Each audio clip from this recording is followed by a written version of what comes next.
Todo está en los libros. Todo está en los libros. Todo está en los libros. Todo está en los libros. Todo está en los libros. Padre nuestro que estás en los cielos, santificado sea tu nombre. Buenas noches. Hace 30 años apareció un libro, primer volumen de lo que luego llegaría a ser una verdadera saga, que a mí me cambió la vida. Si tuviese que escoger 10 libros de cabecera, uno, sin la más mínima duda, sería este, que cambió también la vida de muchísimas otras personas, que se convirtió en manual de caballerías, en hoja de ruta, en mapa de peregrinación hacia otras realidades paralelas, convergentes y divergentes de toda la variopinta tropa formada por quienes hicimos cuanto estaba a nuestro alcance para transformar los años 60 en década prodigiosa, que dio pie a un mito, a una fábula, a una leyenda, a un sueño, a una utopía, a una tentativa de conocimiento del oculto y de nuestra más profunda y menos visible naturaleza, y que vuelve ahora a las librerías, reeditada por el mismo sello editorial que la publicó entonces. Ese sello es el del Fondo de Cultura Económica, y el libro, escrito por el misterioso Carlos Castaneda, se llamaba y se sigue llamando Las enseñanzas de Don Juan. Los restantes títulos de la saga andan desperdigados por la mesa y se supone que irán saliendo al hilo de la conversación con estas 6 personas, pertenecientes todas ellas de una o de otra forma, como es también mi propio caso, a esa especie de cofradía chamánica y libertaria, sin normas, sin estatutos, sin carnés, sin que ni siquiera sus miembros se conozcan en muchas ocasiones entre sí, nacida a partir de y en torno a la publicación de este libro y de cuantos por la misma brecha le siguieron. Paso ya a presentarles a mis contertulios, que son a mi izquierda, de todos conocida, Olvido Gara Alaska, musicóloga y cantante. Nadie se sorprenda por su presencia aquí. Es una empedernida castanedista. El chamanismo mexicano, el interés por el chamanismo mexicano le llegó por parte de madre. A su lado, José María Poveda, profesor de psiquiatría en la Autónoma de Madrid y autor de este volumen, El chamanismo, editado por Temas de Hoy. En el extremo, Santiago Trancón, profesor de la Escuela Superior de Arte Dramático, crítico de teatro, escritor. Aquí tenemos algunos de sus libros: En un viejo país, novela publicada por Huerga y Fierro, y De la naturaleza del olvido, poemas publicados por la Diputación Provincial de León, y practicante Santiago Trancón, llamémoslo así, de pases mágicos. Sabremos enseguida lo que son los pases mágicos. A mi izquierda, Concha Labarta, redactora jefe de la revista Más Allá, que se ha ocupado en repetidas ocasiones de Carlos Castaneda, y presidenta de la Asociación para el Estudio de la Percepción, que es un grupo de personas que se dedica a practicar, a divulgar, a explicar a la gente la obra y el contenido de la obra de Carlos Castaneda. Junto a Concha, Pepe Rivas, escritor, fundador y director de la hoy extinta revista Ajo Blanco, cuya ausencia de los kioscos se nota y pesa. Confiemos en que alguna vez, cuanto antes mejor, resucite. Y por último, el escritor y psiconauta granadino Juanjo Piñeiro, autor de En busca de las plantas sagradas, Gaia, de Psiconautas, exploradores de la conciencia, La liebre de marzo, y de El despertar del hongo, chamanes y plantas de poder, Grijalbo. Hay otros libros relacionados con el asunto que hoy nos convoca por aquí. Seguro que nuestro realizador Marcelo Bravo irá recogiendo y enseñando sus portadas con la escoba de las cámaras, pero me gustaría dedicar una mención especial al primer número de esta publicación, El Idiota, revista monográfica de ideas íntegramente dedicada a los visionarios, ebriedad, sustancias y plantas de poder, reflexión y creatividad.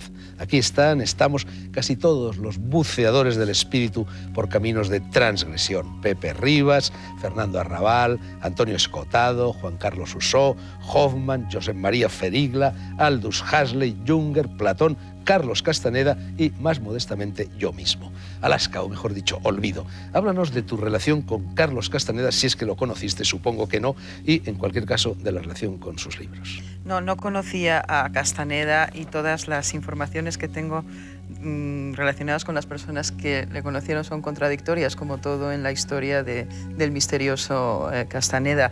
A mí me parece muy interesante mi caso, no porque sea el mío, sino porque creo que refleja la postura de una generación.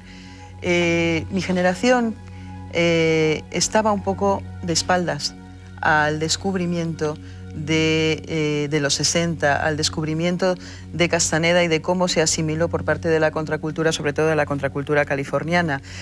Y para nosotros fue un redescubrimiento a finales, mediados de los 80, a través de otras vías que yo considero igualmente chamánicas, como son determinados tipos de música, la música trance, y la integración de todo esto como un nuevo chamanismo que recupera la idea que en un momento dado puso Castaneda en sus libros. Yo creo que Don Juan, ficción o realidad, es el primer chamán que hemos tenido los occidentales a un nivel masivo.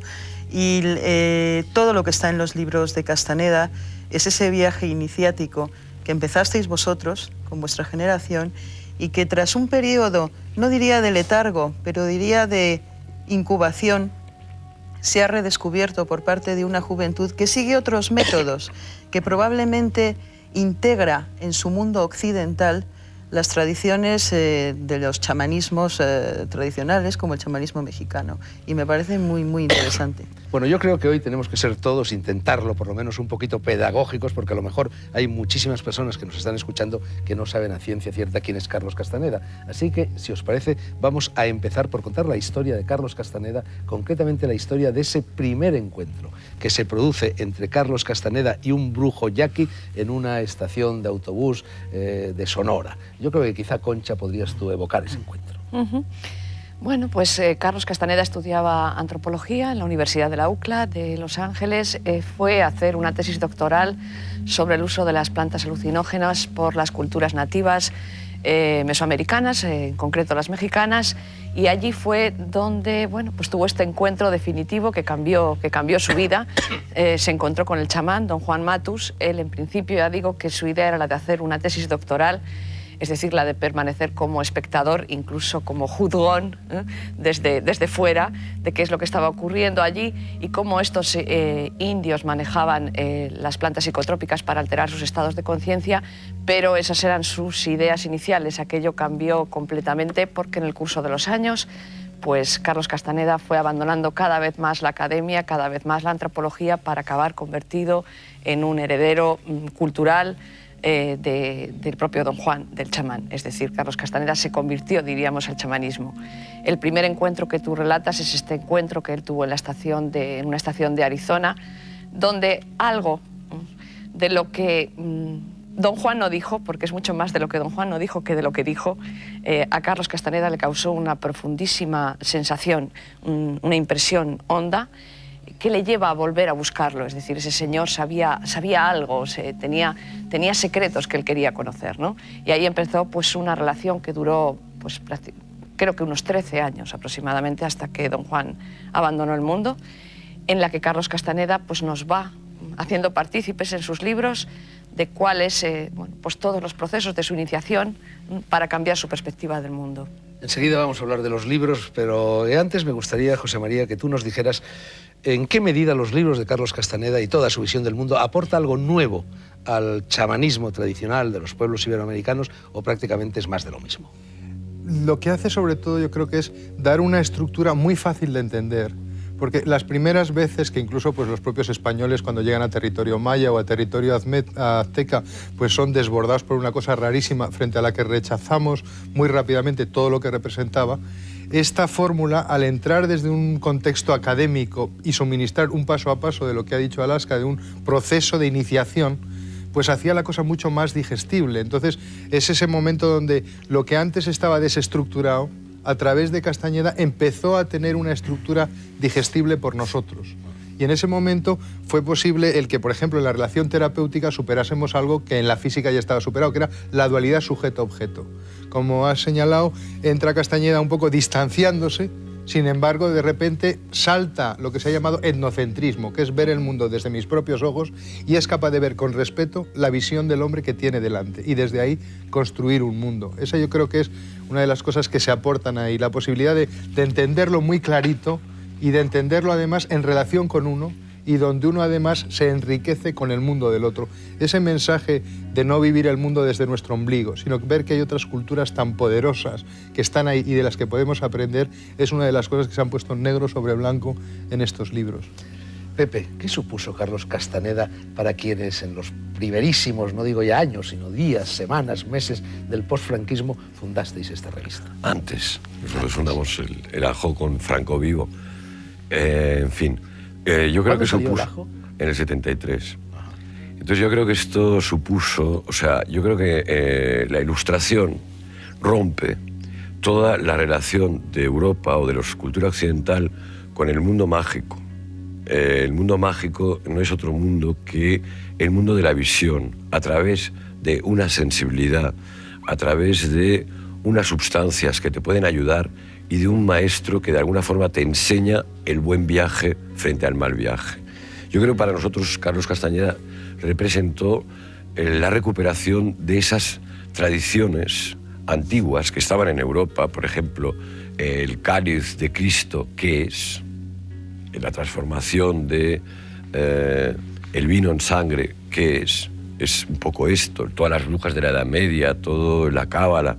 En fin, yo creo que en Europa también ha habido muchísima tradición de conectar con la naturaleza a través de unos procedimientos, ¿no? Entonces, la ventaja de Castañeda es que, de alguna manera, de una forma estoy de acuerdo, partiendo desde la universidad, desde la razón, desde el antropólogo que va a buscar, se convierte, o sea, en el viaje, es un viaje de aventuras casi, en donde él, desde la ciencia, se convierte a la magia. Entonces yo creo que Don Juan lo que le devuelve a Castañeda, al antropólogo, es el poder de penetrar otro mundo, de saber yo no acabo ni empiezo en mí, o sea, un poco contra el individualismo calvinista de la Ilustración, que todo la razón, toda la ciencia, etc. ¿Dónde está la poesía? ¿Dónde está la magia? ¿Dónde está el viaje que desde dentro te abre afuera? Entonces yo creo que en este libro y en todos los libros de Castañeda, a través de Don Juan, lo que te hacen es te conectan a un buen viaje y te abren a la percepción, te abren a la percepción de otras cosas que están aquí, a otras realidades que de alguna forma tienen mucho que ver con la música tecno, que ahora tú has reivindicado, Alaska, y que yo estoy totalmente de acuerdo, que hay toda una especie de contacto con el chamanismo. Entonces yo creo que es muy importante recuperar esa parte sensible, esa parte visionaria que hace que el tiempo desaparezca, que el tiempo quede suspendido. Y en ese tiempo suspendido tú te das cuenta que formas parte de Gaia, del cosmos, del universo, ¿no? Y esto yo creo que es lo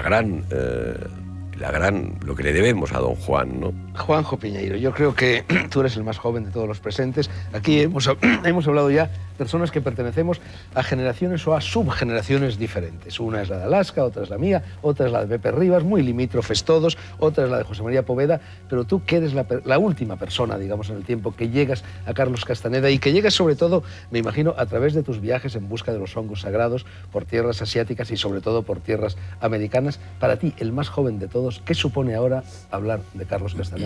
¿Qué significó para ti Carlos Castaneda? Bueno, Castaneda, cuando publica su libro, yo tenía 5 años, el primer libro, ¿no? Entonces yo ya, y la gente de mi generación, nos encontramos la saga prácticamente completa, ¿no? Ahí encontramos, junto con otros autores, Aldous Huxley, por ejemplo, Las puertas de la percepción. Son autores que nos incomodan, ¿no? Autores son una literatura, también nombraría a la generación Beat, por lo menos en mi caso personal, y gracias, entre otros, a Jo Blanco y estas revistas, ¿no? Encontramos que no solo no hablan de algo desconocido, sino vamos encontrando diversos métodos, ¿no? Ya no está solo Castaneda, hay otros autores, hay otros sistemas, hay otros métodos, hay una gran variedad, ¿no? Entonces, Castaneda quizá ya no tiene un papel tan fundamental porque no es el único, pero sí es importante, sobre todo por lo que digo, es una literatura incómoda, perturbadora, una literatura que te hace pasar a la acción, a la búsqueda, ¿no? Y entonces, en mi caso, fui de viaje allí, en principio a Sudamérica, luego a Asia, sí, luego a México. En otros casos ha sido pues investigando con la sustancia enteogénica o psiquedélicos, el nombre me da igual, ¿no? En otros casos, pues ahora están los pases mágicos, ¿no? Yo creo que en toda la saga hay muchos métodos, hay muchos sistemas ahí recogidos. Bueno, como efectivamente en la saga hay muchas cosas, vamos a ver si clasificamos un poquito la bibliografía de Carlos Castaneda. Después de las enseñanzas de Don Juan, y os lo pregunto quizá a ti, Concha, y a ti, Santiago, que todavía no habéis hablado, llegan 3 libros, que son Una realidad aparte, El viaje a Iztlán y Los relatos de poder. Yo creo que eso es un primer ciclo. Y yo os tengo que confesar que cuando aparece el 5.º libro, que es El segundo anillo de poder, yo ahí, no sé, percibo una quiebra, una ruptura de la continuidad castanediana, y yo empiezo a apartarme un poco de Castaneda a partir del segundo anillo del poder. Me gustaría saber si vosotros estáis de acuerdo en la existencia de estos 2 ciclos y dónde radica la diferencia entre uno y otro. Yo creo que no hay tal distinción en los libros ni esos ciclos. A mí me parece que eso más bien lo hacen los lectores y que lo que plantean en tal caso es cómo se aproximan a Carlos Castaneda, y son ellos los que hacen esos distintos ciclos, ¿no? A mí me parece que la obra de Castaneda tiene una coherencia absoluta, total, incluso una coherencia académica, de sistema cognitivo, de coherencia estructural, ¿no? Absolutamente no hay esa división. Lo que pasa es que quizás los primeros libros tienen un componente muy narrativo, muy literario, muy fuerte, ¿no? Y a los amantes de la literatura nos enganchó eso, ¿no? Luego viene un lado, digamos, de intentar aproximar todo eso, digamos, a una realidad palpable, es decir, salir un poco del terreno de la mera fantasía, ¿no? De lo que nos parecía una cosa muy bonita, y ahí es cuando empieza, digamos, el Castaneda que a mí más me interesa. Es decir, el que realmente te plantea la posibilidad de transformar tu vida a partir de lo que te está diciendo, que no se queda en un mero relato de poder más o menos fantástico, y sin dejar de ser un grandísimo escritor fascinante, un antropólogo coherente y perfectamente defendible en cualquier ámbito académico, a pesar de que los ámbitos oficiales lo han dejado. ¿Pero por qué? Fundamentalmente porque plantea algo que va más allá, digamos, de las meras estructuras académicas oficiales, y es el compromiso personal con el conocimiento que te transmite. Y ese compromiso exige intentar corroborar tú mismo, a partir de tu cuerpo y tu experiencia, qué es lo que pasa con lo que te está diciendo.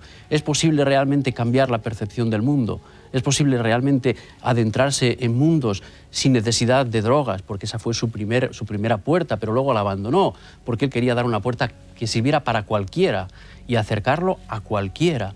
Y ahí es donde, digamos, empieza un viaje absolutamente fascinante. Y el que a mí más me interesa es este viaje, ¿no? Y no es incoherente con el anterior, no es contradictorio. José María, pero hay una diferencia que los lectores ávidos de Castañeda hemos sentido, y es que hay un momento determinado en el cual Don Juan ya no está.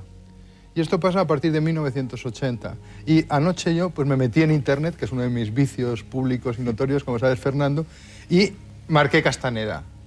Entonces, ¿qué ocurrió? Pues entre los cientos de documentos, miles que hay ahí accesibles, había uno de Merlin Tunes-Gender que insiste mucho en este aspecto, que antes de 1980 la relación Castañeda-Don Juan fue muy consistente, pero a partir de 1980 ella afirma que fue excluido del grupo de Castañeda. Quizás eso es una cosa muy discutible. Castañeda fue excluido del grupo de Don Juan, y entonces la presencia de Don Juan es distinta, hay más Castañeda.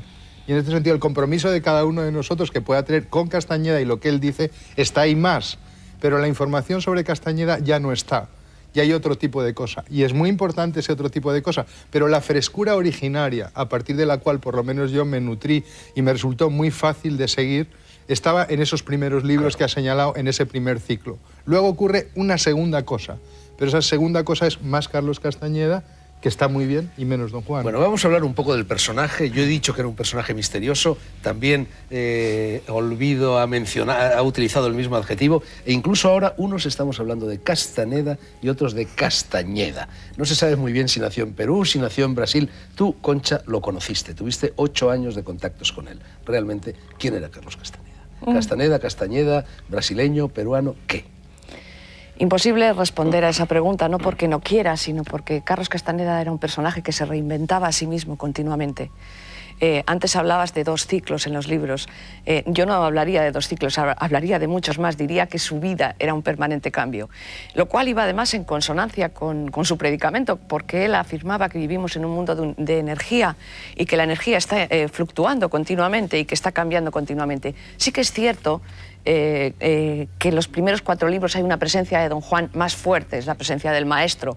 En realidad quedamos enamorados, no por Castaneda, quedamos enamorados de su obra por Don Juan, todos nos enamoramos de Don Juan. A partir del 5.º libro, Carlos Castaneda empieza a explorar solo. No tanto porque, no porque Don Juan lo echara de grupo ninguno, sino porque es que Don Juan se acabó. Quiero decir, Don Juan era muy mayor cuando Carlos Castaneda lo conoce y Don Juan se va de este mundo, entonces ya no hay grupo que sostener. Carlos Castaneda queda sobre la herencia de Don Juan queda, bueno, pues en manos de Castaneda, y Castaneda tiene que transitar el nuevo tiempo, ¿no? Y lo hace pues con la mayor elegancia y con la mayor cordura que puede y que sabe. Gustos aparte, a unos nos gustará más la primera, a otros nos gustará más. ¿Quién era? Es imposible decirlo, porque aparecía cuando quería, desaparecía cuando le daba la gana.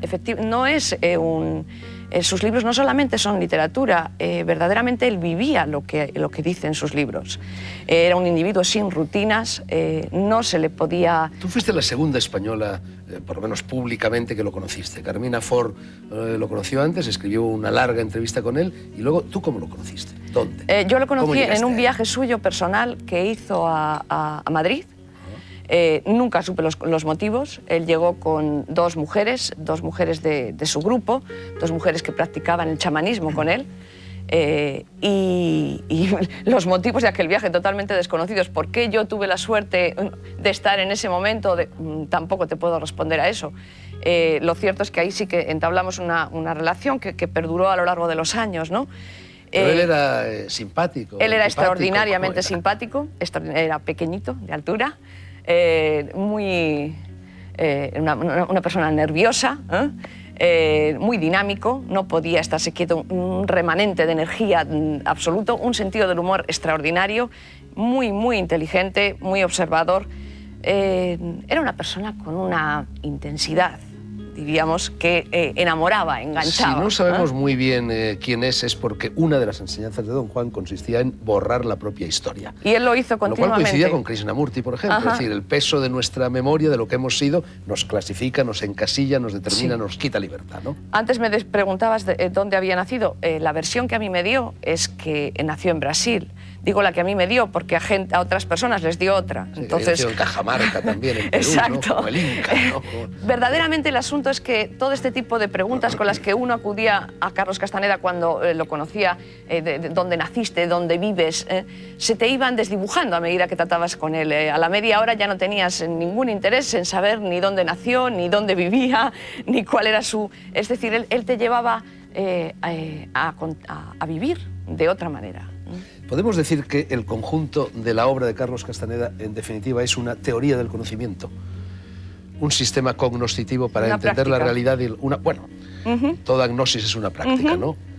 Es un sistema efectivamente cognitivo, pero que entiende el conocimiento no de una manera meramente intelectual ni mental, sino que el conocimiento es el cuerpo que siente, el cuerpo que ve, el cuerpo que experimenta y que solo se fía de lo que corrobora y que no, da por sentado nada previamente y que todo lo pasa, digamos, por su propia experiencia energética y cómo está viviendo él encararse con todo lo que le rodea.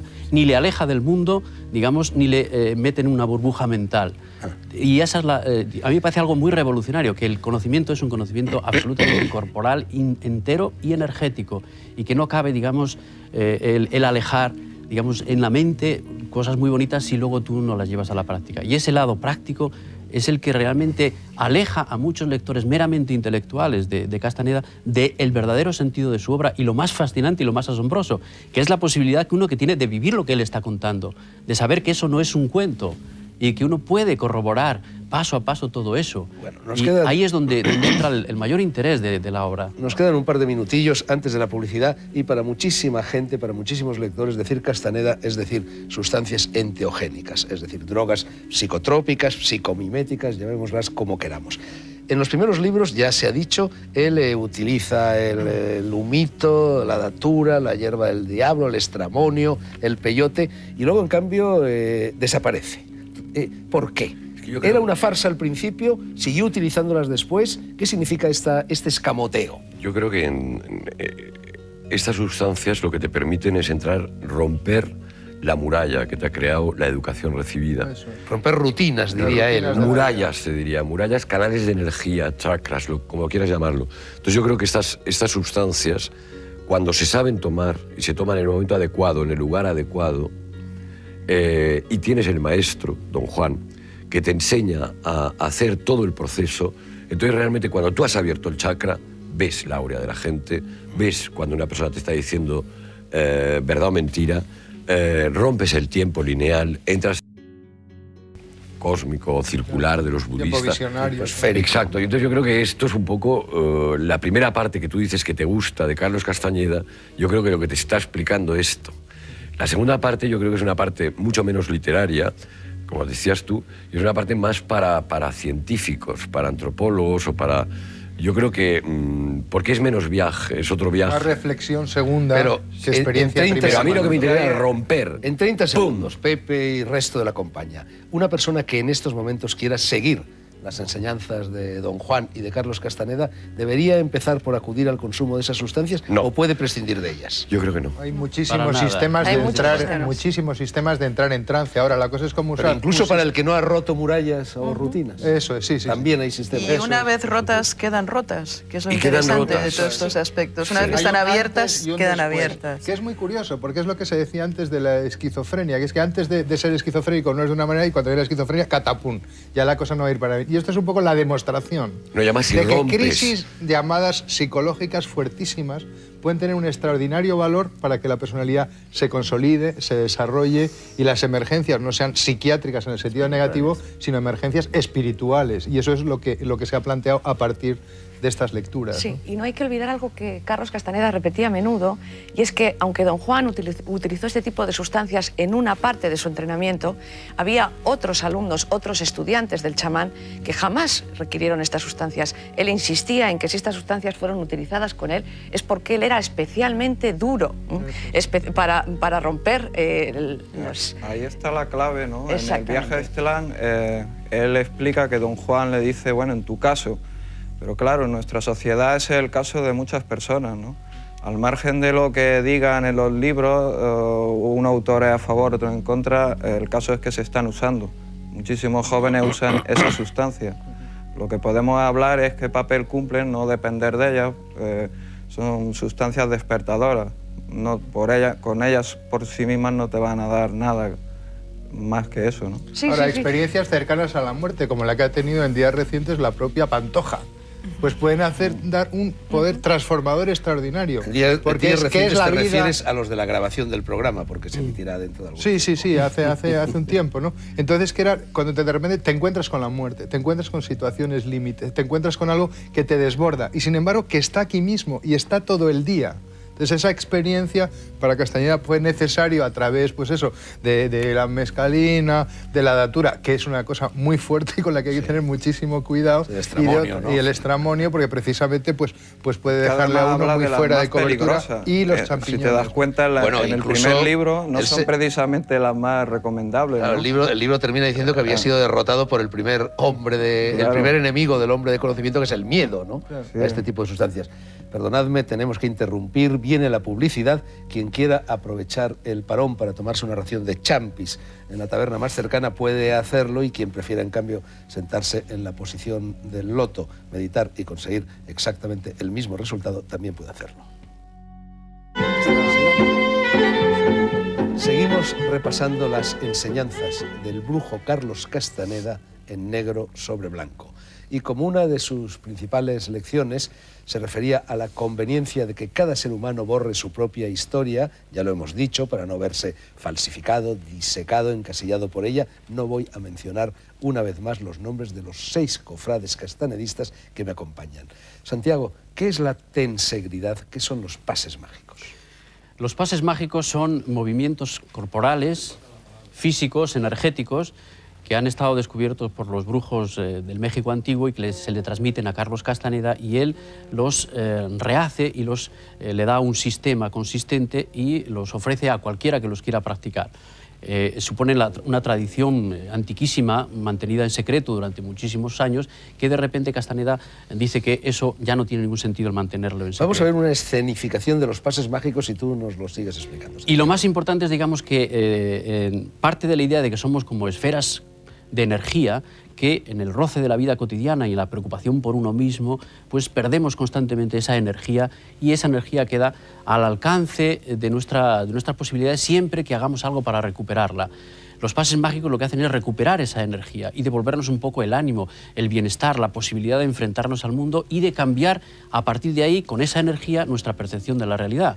Y fundamentalmente desvincularnos de la absoluta absorción en la preocupación por uno mismo, que es lo que lo impide, digamos, el contacto con el mundo y con los demás. Bueno, y los pases mágicos tienen esa eficacia absoluta. Yo no sé si todo esto tiene algo que ver o no, José María Poveda, con todas estas cosas que nos has traído, que vienes como un artista de circo y además parece ser que te dispones incluso a ejecutar unos ejercicios. ¿Qué es todo esto? ¿Para qué sirve? ¿Qué tiene que ver con los pases mágicos? Justamente en la línea de lo que decía Santiago y en lo que estamos hablando de Castañeda, existen otros procedimientos de otros grupos, en este caso concreto los maoríes de Nueva Zelanda utilizaban como una técnica de trance el trabajo con bolas, que precisamente es una manera concreta de, primero, expandir el cuerpo y sentirlo de otra antes manera. de que llegaran Sí. las pelotas de tenis, ¿qué bolas Pues se usaban utilizaban? piñas, se usaban maderas untadas de bálsamos y a las que se prendía fuego.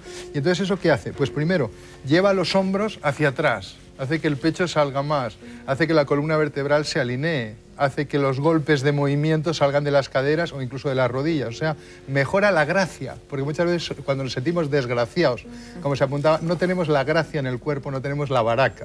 Segundo, uno se siente muchas veces mucho mejor, recuperando pues eso, un sentimiento de respirar mejor, y ayuda a nivel mental a 2 cosas muy importantes. Concentración, porque llega un momento, sobre todo si juegas con las bolas así o si juegas con bolas de fuego, la concentración tiene que estar muy ahí. Y cuando estás concentrado, de repente te sale la segunda atención. Te empiezas a ver a ti mismo haciendo algo complejo. Y además metes información de un hemisferio hacia otro, con lo cual se facilita la creatividad. Entonces a mí me ha fascinado este sistema. Bueno, tú vas a escenificar también Con mucho algo, gusto. no en un vídeo, sino aquí, Cuando en tú me el centro de digas. la pista. Con Es el muchísimo momento, gusto. José María. Pues adelante, sí. Esto se puede practicar con ese tipo de bolas que tenías ahí, o se puede practicar directamente con estas bolas que llevan cadena, pues para que precisamente pues el fuego las respete. Y José María lo que ha hecho es integrar ya estas músicas con las que contamos hoy en día con aspectos rituales del movimiento y de las tradiciones, ¿no? En esto le veo cierta semejanza con esos artilugios que utilizan las severas gobernantas en sus prácticas sadomasoquistas, pero en fin, Esto vamos lo que a ver hace qué es sale de aquí. que tira del cuerpo hacia afuera y pone el cuerpo en una posición, digamos, de mejor tensión. Y además tiene un sonido y un tipo de baile. Bien, están ya listas. Una de las fórmulas para empezar a trabajar es aquí abajo. Y a partir de aquí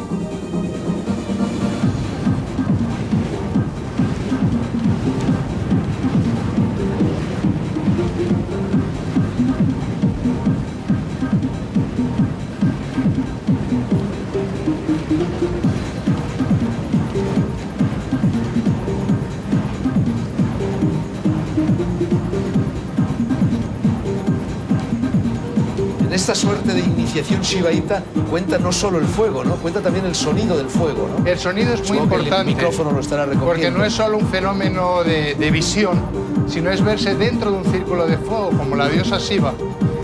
Y este poder del sonido hace que uno entre muy fácilmente en trance. Y hay muchos procedimientos, pero vamos, los fundamentales es empezar. Y fíjate que el número es el infinito, porque empiezas haciendo aquí un símbolo de infinito. El lado activo del infinito. A continuación, empiezas a desplazar. Lo curioso es cuando consigues que efectivamente la respiración se acompase, como en los pases mágicos, y que llegue un momento que sea automático. ¿Y tú todo esto dónde lo has aprendido? Pues ahora estaba en las playas de Tailandia del sur. Se puede aprender muy fácilmente, pero ya en internet. Hay páginas web que te enseñan cómo hacer los movimientos marcando simplemente en el buscador POI. Bueno, ya P-O-I. si quieres ya te puedes sentar, ya has cumplido, José María. Concha Labarta estaba aterrorizada porque tenías miedo de que te manchara o te quemara. Aquí, Concha. Sal antes de que... Mira el efecto de sonido.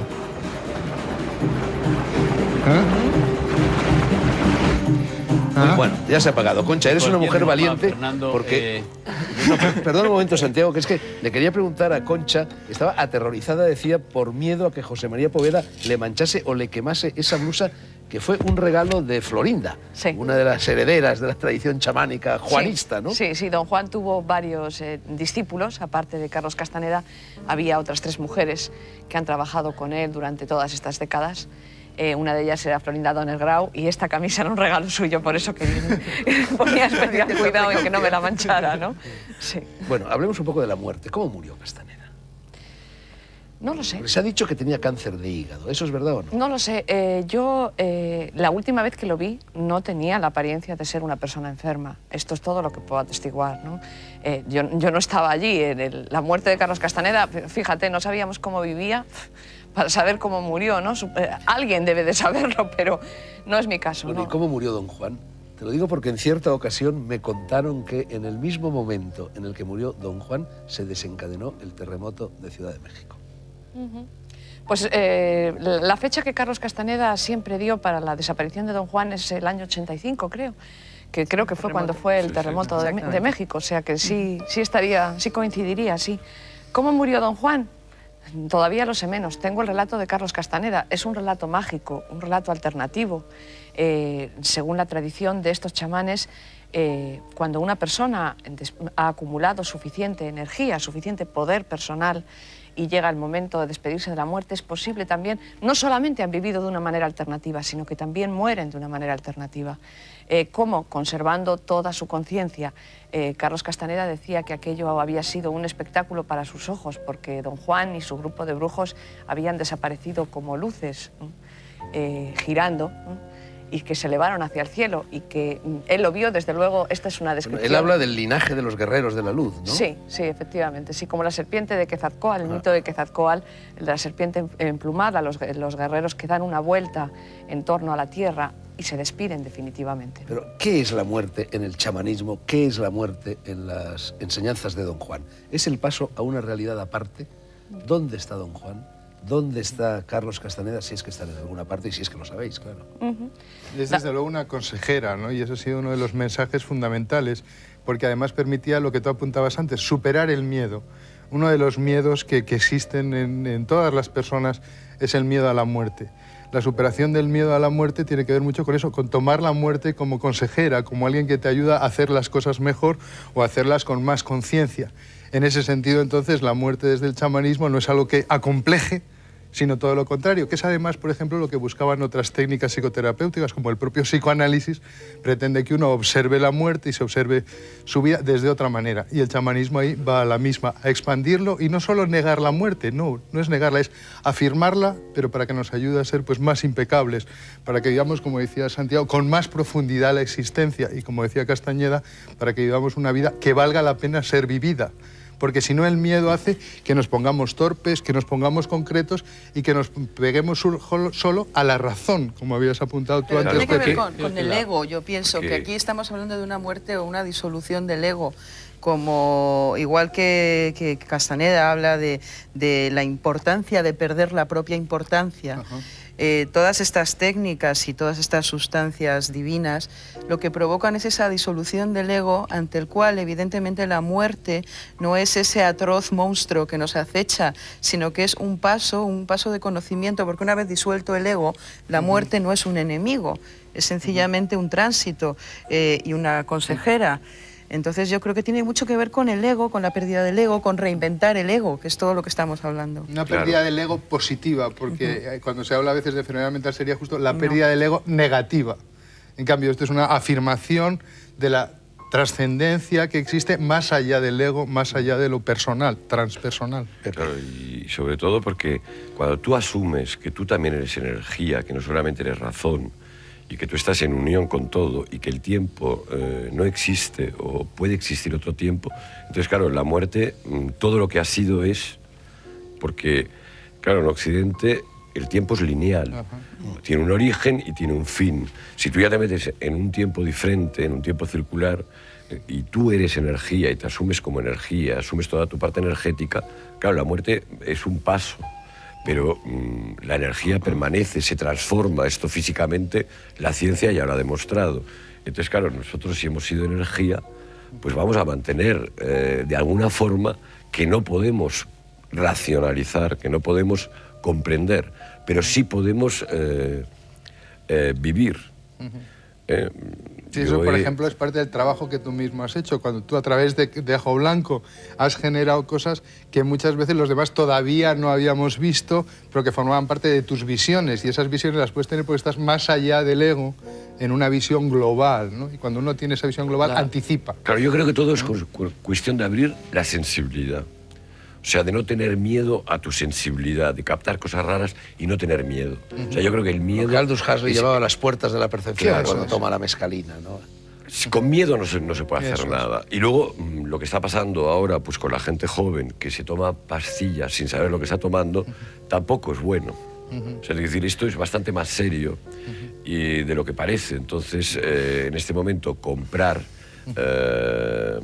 momentos mágicos no es solución. Esto es, yo creo que también esto es lo que te explicaba don Juan, ¿no? Don Juan tardó muchísimo tiempo en enseñar a Carlos Castañeda todo este proceso. Claro, no es un prêt-à-porter, es un largo proceso. No es una noche en una discoteca. Permitidme que vaya introduciendo, antes de que se nos termine del todo el programa, algunos otros temas relacionados con Carlos Castaneda. Me gustaría que hablarais un poco de esos dos lenguajes de las culturas precolombinas con los cuales se toparon los españoles cuando llegaron allí, que eran el tonal y el nahual. En eso insiste mucho don Juan. El tonal sería un poco, pues hombre, el idioma de todos los días, el que nos sirve para hablar con nuestro vecino, y en cambio el nahual sería ese otro lenguaje de índole superior que nos permite expresar y entrar en comunicación con otro tipo de realidades. ¿Cómo juega el tonal y el nahual? ¿Qué son el tonal y el nahual? El nahual, en definitiva, es recuperar el lado mágico que todos somos.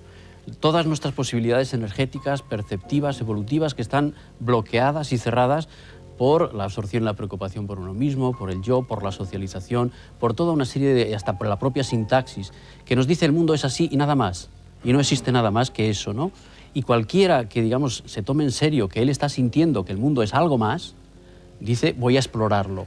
O sea, el nahual nos sirve para una descripción no convencional de la realidad. De todo lo que no entra, digamos, dentro de los esquemas de la socialización y de la razón. Todo eso es el nahual. En definitiva, todas las posibilidades perceptivas y el lado verdaderamente increíble que tiene el hombre, de posibilidades de evolucionar y de llegar hacia donde le parece un sueño. Y eso, insisto, que hay muchas maneras de llegarlo. En el caso de los pases mágicos tiene la virtud de que lo desvinculan un poquito del lado este ritual que tú has hecho aquí y lo hacen como más cercano posible, y no necesitas ninguna cosa especial. Puedes recuperar tu estado y tu capacidad de ver que el mundo es mucho más, simplemente con movimientos, con ejercicios. Entonces es ahí, digo, donde empieza la verdadera capacidad de asombro y donde Castaneda empieza a ser algo real, vivo, posible, y que todo eso empieza a... todas las dudas y todo eso desaparece porque estás corroborando tú lo que está pasando. Él hace ver esa idea... Y esa es la parte que yo creo que es verdaderamente mágica, y eso es el nahual, en definitiva. Otros es meterte en el encantamiento y en el tiempo suspendido, yo diría. Es una manera de aludir con el nahual a lo que es la expansión visionaria. Es decir, hay mundos sobre mundos, y el mundo del nahual te muestra que las palabras no son las cosas, el mapa no es el territorio. Hay más de lo que normalmente uno ve cuando está hipnotizado por lo inmediato y por los miedos inmediatos. Y esa es la ayuda que uno, a través de paseos mágicos, a través de experiencias cercanas a la muerte, a través de experiencias verdaderas de la vida, uno puede llegar a esa relación con el mundo del Nahual. Quiero decir que esto no está nada reñido con la ciencia, es lo que yo quiero decir. No, para nada. Que Castaneda es un verdadero científico de la percepción, se lo toma en serio, digamos, no hace elucubraciones, dice, es posible, pues voy a experimentarlo. Y en ese sentido es un verdadero científico que no da nada por supuesto, sino que quiere corroborarlo y demuestra que eso es así y que tiene experiencias reales, ¿no? Sí, y andando un poco en el tema de que es un verdadero científico, Carlos Castaneda no escribe sus libros para que se crean o dejen de ser creídos. A él le hartaba sobremanera yo creo lo que tú dices en los libros, no, es demasiado imaginativo, no te creo para nada, no se trata aquí de creer a nadie, él insistía, se trata de experimentarlo. Es decir, no me vale con que tú creas en mí gratuitamente o con que dejes de creer igual de gratuitamente. El asunto es que aquí hay algo que debe de ser experimentado. Eso es diríamos, una manera de actuar de un científico. Sí, es descriptiva, en este caso son descripciones fenomenológicas, que entronca justamente con la corriente europea que sustentaba esa idea. Con cierta rapidez, a partir de ahora, que nos quedan unos 8 minutillos, un capítulo esencial del primer volumen de las enseñanzas de Don Juan era el capítulo de los aliados. Don Juan le enseñaba a Carlos Castaneda que el hombre que quiere avanzar en el proceso del conocimiento tiene que encontrar aliados que le ayuden e incluso le decía que si se equivocaba de aliado eso podría hasta acarrearle la muerte o en cualquier caso desastres sin cuento. Hablemos de los aliados. Convertirse en un demonio. El lado oscuro. El lado oscuro. Sí. Claro, yo creo que el maestro es esencial. Primero porque te enseña esto, a saber cuál es tu aliado. Entonces, claro, por ejemplo, si a mí me horroriza el color rojo, yo no puedo, cuando estoy metiéndome hongos, tener nada rojo. O me han de enseñar, que también esto en los hongos es muy claro, que has de encontrar tu sitio. Bueno, ese es uno de los títulos si a ti te gustan los iniciales gatos, de la saga. Tú ves que el gato, que conserva muchas cosas interesantes, pues siempre busca su sitio. Entonces, claro, el sitio de la energía. Hay puntos buenos, hay puntos malos. Es decir, en las culturas célticas, ¿por qué plantaban los menires en un determinado lugar? Porque eran puntos de energía del centro de la Tierra hacia el cielo, ¿no? Entonces has de encontrar tu sitio, los tu color de la tierra, claro, o de tu cuerpo. Para que te sean aliados. Entonces, claro, en el libro de Don Juan es fantástico como Mescalito se hace aliado de Don Juan, de Carlos Castaneda, cuando pierde el miedo.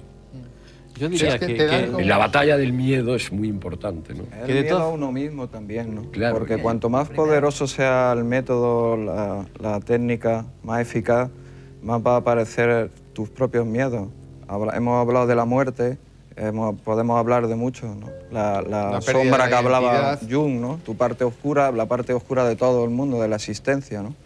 Cuando hablaba antes del tonal del Nahual se puede ver muy dual eso, ¿no? Aquí ahora está todo, está las partes luminosas, las partes oscuras, las partes grises, y entonces nos encontramos constantemente, no solo cuando estamos practicando estas cosas o cuando tomamos unos hongos o lo que sea, ¿no? Nos encontramos con toda la variedad de la experiencia humana.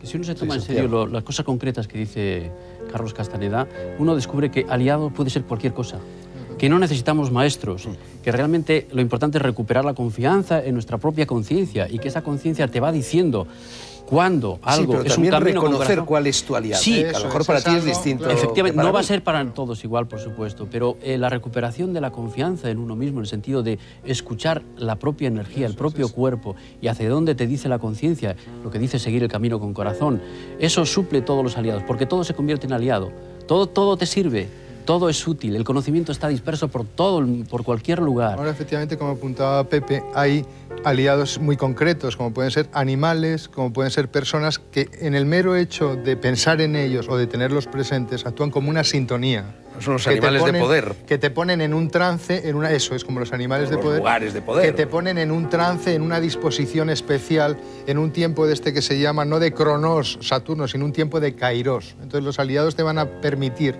que esa capacidad de ver la totalidad de lo existente, no ver solo tu interés y tu motivo de ese momento, sino tener una atención expandida, se va a conseguir a través de estos aliados, o se va a facilitar. Bueno, hablemos también un poco no solo de los aliados, sino de lo contrario, los enemigos del hombre de conocimiento han salido también a relucir. En fin, os recuerdo que son 4: el miedo, la lucidez, la inteligencia, el poder y la vejez. ¿Qué me decís de estos 4 enemigos?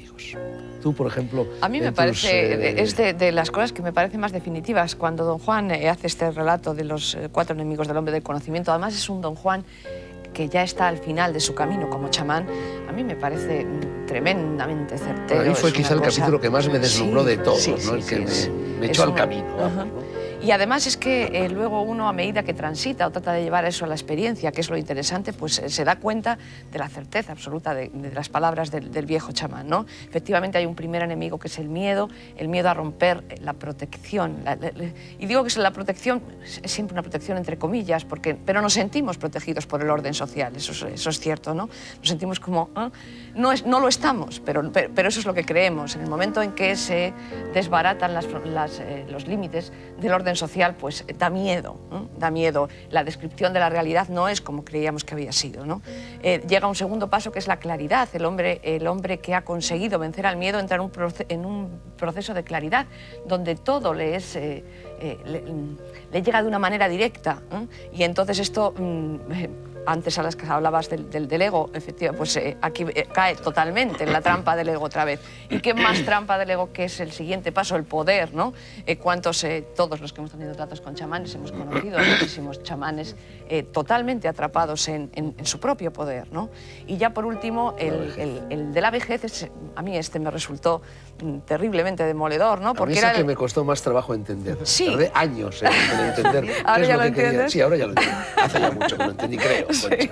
Entonces, es el enemigo que nunca puede ser derrotado, decía don Juan. Los otros 3 podemos derrotarlos con trabajo, pero la vejez no solo puede ser aparcado, porque el brujo que ha llegado a viejo es un hombre que ha visto tanto, que quiere descansar.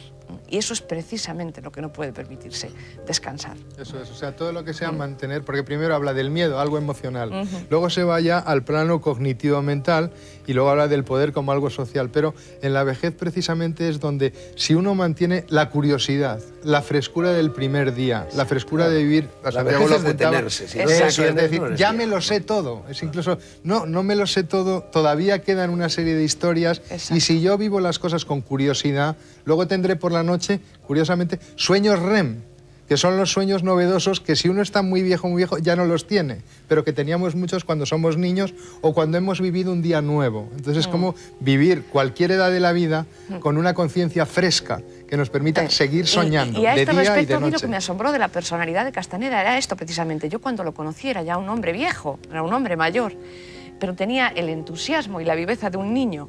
Es decir, éramos nosotros los que parecíamos verdaderos viejos a su lado, ¿no? Estaba siempre dispuesto a explorar, a experimentar nuevas cosas, a reírse, a disfrutar. Era un entusiasmo contagioso, ¿no? Y los que estábamos ahí pues teníamos 20 y pocos años y parecíamos totalmente anquilosados, ¿no? Por eso digo que Carlos Castaneda no solamente escribió cosas que pueden ser de interés, sino que las vivió. Tenemos 3 minutos. Me parece que Juanjo quería decir algo. No, solo quería decir que no tiene que ver con la edad biológica ese peligro, ¿no?, del que se está hablando, ¿no? Dímelo a mí. Puede haber jóvenes Creo que Pepe también quería decir cansados y algo. sin esa curiosidad, y de hecho lo hay gente muy mayor. Yo creo que solamente el anciano, lo que pasa es que esto nos hemos olvidado, o el viejo, es aquel, yo creo que es el único que puede, en un momento dado, sintetizar las palabras mágicas. El ábrete sésamo y que se abra el sésamo. O sea, yo creo que la vejez tiene esa virtud, que son los únicos que realmente pueden calificar, pueden encontrar ese lenguaje de los cuentos, del jabalají, jabalajá, jabalajú. Entonces, te abres a la magia, te abres al encantamiento. Yo creo que el viejo es el único que puede realmente narrar. Yo creo que para narrar hay que asumir la plenitud que te da la madurez y aceptar la vejez. Y yo creo que, por ejemplo, en las tribus del país Dogón, en África, o en las tribus cualquiera antigua, de las culturas antiguas, el consejo de viejos es el poder, porque son los sabios. Entonces yo creo que hay que asumir al viejo como el sabio. Hay de las culturas como esta, que ya no escucha la palabra de sus ancianos, Pepe. Bueno, pues que De no la todas formas, escuchen. el Yo proceso la escucho. de Castaneda nos invierte un poquito la flecha perceptiva, porque en realidad, si acumulamos más energía, tenemos más conciencia y, en cierto modo, el proceso evolutivo es totalmente inverso al que nuestra mente tenemos, ¿no? Y eso es lo que demuestra que es posible esa inversión, en el sentido de que uno puede ser cada vez más ¿de qué? De conciencia, de percepción, Y entonces, de contacto con el mundo, de sentir su cuerpo de otra manera. Es lo contrario al concepto occidental de Es lo contrario. envejecer. Es lo Y contrario. cuando asumes exactamente. esto, la muerte es la disolución. Entre otras cosas, Con lo es la cual culminación de un proceso. Te integras en la energía cósmica. Lo Y siento, tanto da como. tengo que interrumpiros, Y eso hemos llegado llamaba al la punto libertad final. total. Quería saber, antes de terminar del todo Alaska, ¿tú has encontrado tu sitio en el mundo, en la vida, en ti misma? Yo estoy contenta con el sitio que he encontrado. No sé si es mi sitio, pero es un sitio en el que me encuentro muy cómoda. Concha, seamos un poco prácticos. Las personas que en estos momentos nos están mirando, que quieran practicar las enseñanzas de don Juan, pueden ponerse en contacto con esa asociación para el estudio de la percepción dedicada a la difusión de los trabajos de Carlos Castaneda en España que tú presides. Por supuesto. ¿Cómo? Ese es llamando a un teléfono 607-238274 y Vamos a repetirlo despacito. 607-238274 y ahí pues trataremos de orientarles y de ayudarles en todo lo posible. Para eso estamos. Fin del programa, nos queda el tiempo justo para saludar a don Juan, a don Genaro y a Carlos Castaneda, doquiera estén, para agradecer a Olvido Alaska, José María Poveda, Santiago Trancón, Concha Labarta, Pepe Rivas y Juanjo Piñeiro su aportación a esta especie de oración fúnebre o, en cualquier caso, póstuma, dedicada a mi maestro y maestro de todos ellos, Carlitos, y para recomendarles a ustedes muy vivamente, casi más vivamente que nunca, la lectura de esta obra maestra de la literatura, de la filosofía, de la antropología, de la gnosis, de la aventura del ser y de la aventura del conocer. Repito lo que dije en la introducción de este programa. Las obras de Carlos Castaneda cambiaron, y creo que no precisamente para mal, mi vida y la vida de otras muchas gentes. Ojalá cambien también sus vidas todos estos libros. Para eso hay que empezar por leerlos. Hoy me voy a dormir con la conciencia tranquila, con la conciencia de quien cree que ha cumplido con su deber. Es una sensación muy agradable, de verdad. Gracias por la atención. Les deseo a todos ustedes que también duerman hoy y siempre a pierna suelta. Buenas noches.